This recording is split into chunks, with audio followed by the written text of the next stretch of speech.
O projeto de lei do Senado 491 de 2011 determina inspeções periódicas e cria o LIT, o Laudo de Inspeções Técnicas de Edificações. Especialistas falam das mudanças e dos riscos das reformas mal planejadas.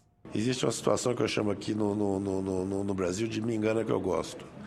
O proprietário, muitas vezes, grande número de vezes, ele simplesmente se satisfaz em ter um laudo que diga que ele está de acordo com a legislação. Né? Muitas vezes existe um conflito de interesse muito grande no Brasil inteiro. Os profissionais que estão fazendo os projetos de incêndio são os mesmos profissionais que aprovam esse projeto de incêndio. Então, a gente não tem muita confiança mais sobre o que está sendo instalado e o que se é realmente aquilo que se necessita. O sistema de AVCB dos corpos de bombeiro, ele deveria ser um sistema que garantisse a qualidade das instalações de sistema contra incêndio, mas infelizmente não funcionam.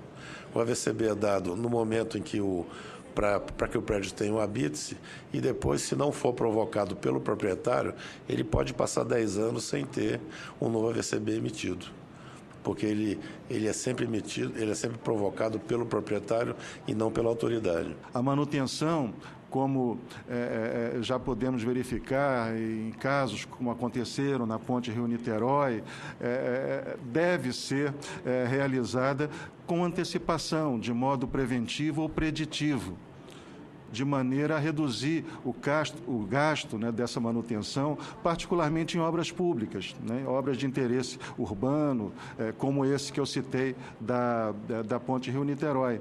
Em muitas situações, como nós podemos ver o caso agora da Ponte Hercílio Luz, em Santa Catarina, a manutenção tardia da edificação, no caso de uma obra de arte como uma ponte, acaba se tornando mais cara, mais onerosa que a construção de uma nova ponte, pela demora, pelo erro de não ter sido feita a manutenção regular. Mas eis que esses dias saiu no jornal que lá na Tanzânia desabou um prédio de 12 ou 15 andares, não está muito apurado se é 12 ou 15 andares. Mas o que importa é o motivo da queda. Segundo as notícias, o prédio caiu porque foi feita o escoramento foi tirado antes de estar totalmente curado, digamos, a laje, as vigas, etc. E isso é um assunto que é velho, no seguinte sentido.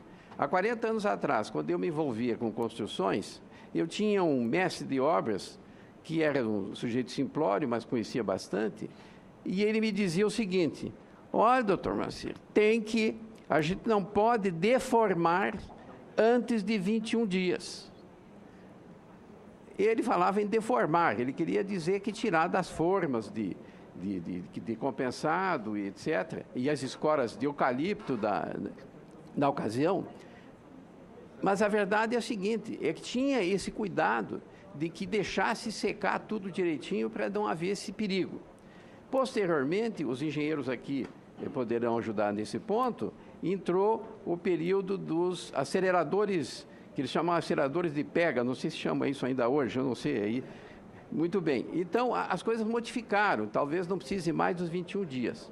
Mas eis que, em pleno 2013, na Tanzânia, me cai um prédio porque deformaram, como disse o mestre, antes do prazo. Bom, então eu estou mencionando esse caso justamente porque é a mão humana que causa a maior parte desses problemas. O Conselho de Arquitetura e Urbanismo do Brasil já está discutindo com o Ministério do Meio Ambiente o aprofundamento sobre o controle das modificações que as edificações sofrem ao longo do tempo.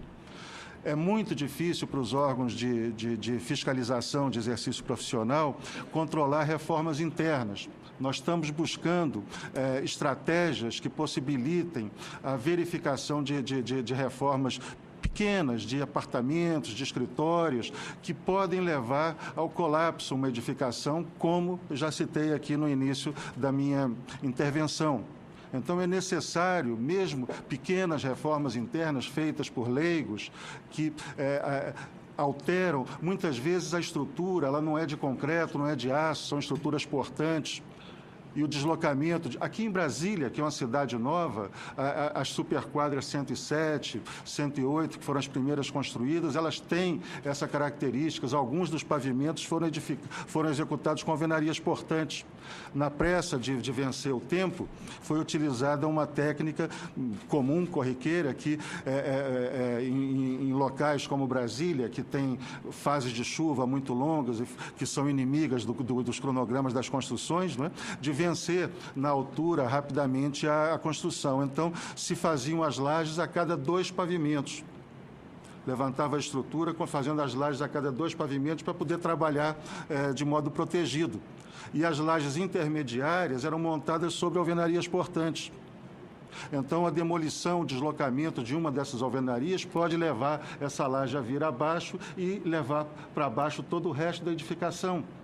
Então, a necessidade de um técnico, seja engenheiro, seja arquiteto, no acompanhamento dessas obras, não é uma exigência corporativa de interesse de mercado profissional, é de interesse da sociedade, da preservação da segurança pública, o que, afinal, é a obrigação dos conselhos profissionais. Apenas isso, preservar a sociedade contra a má prática e a prática ilegal da profissão. Nós não podemos esquecer também dos locais públicos, das edificações de grande concentração pública, como os teatros, os anfiteatros, os cinemas, as boates, os auditórios, os clubes, os estádios de futebol.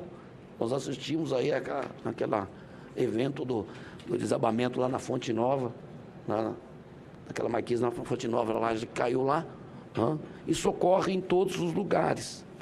Quer dizer, feito a construção, feito o habites, vem a palavra manutenção.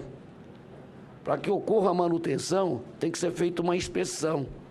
A inspeção, ela tem o fundamento na vistoria periódica, que vai gerar um laudo. Esse laudo vai apontar medidas preventivas que têm que ser tomadas. E através da prevenção, essa palavra prevenção, é que garante a segurança e a proteção da sociedade. A periodicidade também das inspeções, né? A gente entende que, tecnicamente, ela poderia começar a partir de 10 anos do habite de cada prédio. Na prática, é muito provável que, mesmo com 10 anos, haja um risco muito pequeno ao empreendimento. Porque mesmo que não tenha sido feita nenhuma manutenção, 10 anos é um prazo curto. Porém, a verificação se foi feita a manutenção nesse período, ou a ação para que ela comece a ser feita, já seria uma atividade muito importante para que o problema não crescesse. Então, eu insisto nessa questão da manutenção. Além disso, a partir daí ela poderia ser feita a cada 5 anos e, é claro, a partir de 30 anos, com periodicidades menores, conforme o próprio projeto de lei já sinaliza. Cada sistema predial tem que ser tratado de uma maneira diferente. Eles não podem ser tratados todos de uma maneira só. Da mesma maneira que realmente não se espera que a estrutura do prédio vá deteriorar de um ano para o outro, depois que ela foi inspecionada e constatada que está em boas condições, as condições de um sistema de incêndio pode realmente estar completamente diferente em 3 ou 6 meses depois. Quando chega o momento de fazer anualmente um laudo, de alguma forma ele acaba meio que banalizado, até porque um prédio ele não deteriora de uma hora para outra. Até porque, veja bem, se o laudo foi feito hoje num prédio, dificilmente daqui a um ano ele estará totalmente, estará com uma deterioração tão forte. Então, nós acreditamos que esses prédios de mais de 60 anos, de 2 em 2 anos, estarão muito bem servidos. Esse laudo de inspeção técnica, usando a terminologia que está no próprio projeto de lei, o que ele poderia, na nossa sugestão, focar para que realmente os objetivos sejam atingidos? Em primeiro lugar, apontar riscos estruturais. Basta uma inspeção visual de uma pessoa com um olhar, evidentemente, técnico e adequado para verificar. Solicitar ensaios adicionais quando julgar, evidentemente, adequado. Verificar a implantação da manutenção preventiva. Além disso, o próprio laudo apontaria e daria prazo para os reparos que têm que ser executados, e, claro, com prazos menores para as questões que envolvem risco, né? Sem dúvida nenhuma. E uma questão também que é prática nos Estados Unidos, por exemplo, o responsável pelo laudo, ele daria ciência aos órgãos públicos caso as providências não fossem tomadas pelo condomínio. Então, a gente criaria um sistema que se retroalimentaria e daria informações mais detalhadas ao poder público para que, por si só, o poder público não precisasse fiscalizar 100% e nem fazer o registro e o arquivo, que, na nossa opinião, seria dispendioso e talvez não trouxesse os resultados desejados. No próximo bloco, a responsabilidade dos envolvidos na prevenção, a atribuição dos municípios. Será que o prefeito tem estrutura de engenharia para cumprir tudo isso aí?